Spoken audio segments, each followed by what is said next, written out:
തുടർച്ചയായി പെയ്ത മഴയിൽ കൊച്ചിയിൽ വെള്ളക്കെട്ട്.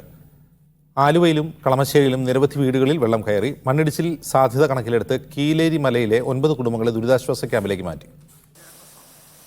2 ദിവസമായി പെയ്യുന്ന ശക്തമായ മഴയിൽ ദുരിതത്തിലായിരിക്കുകയാണ് കൊച്ചിക്കാർ. നഗരത്തിലും റൂറൽ മേഖലകളിലും പലയിടത്തും താഴ്ന്ന പ്രദേശങ്ങൾ വെള്ളത്തിലായി. ആലുവ പുളിഞ്ചോട് ജംഗ്ഷനിൽ വീടുകളിലും കടകളിലും വെള്ളം കയറി.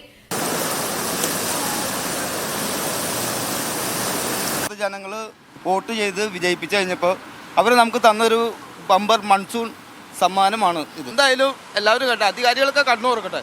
ഇത് വർഷങ്ങളെ എങ്ങനെ തുടങ്ങിയിട്ട്. കളമശ്ശേരി നഗരസഭയിലെ 28, 29 വാർഡുകളിലായി 15ഓളം വീടുകളിലാണ് വെള്ളം കയറിയത്.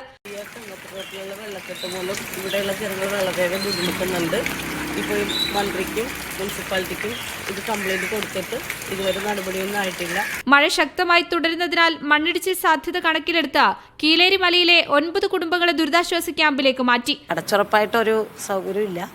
കാറ്റ് മഴയായതുകൊണ്ട് നമുക്ക് തണുപ്പടിച്ച് എല്ലാവരും കുട്ടികളും ഉണ്ട്, പ്രായമായവരും ഉണ്ട്. വരും മണിക്കൂറുകളിലും മഴ മുന്നറിയിപ്പുള്ളതിനാൽ ജാഗ്രതയിലാണ് ജില്ലാ ഭരണകൂടം. മീഡിയ 1 കൊച്ചി.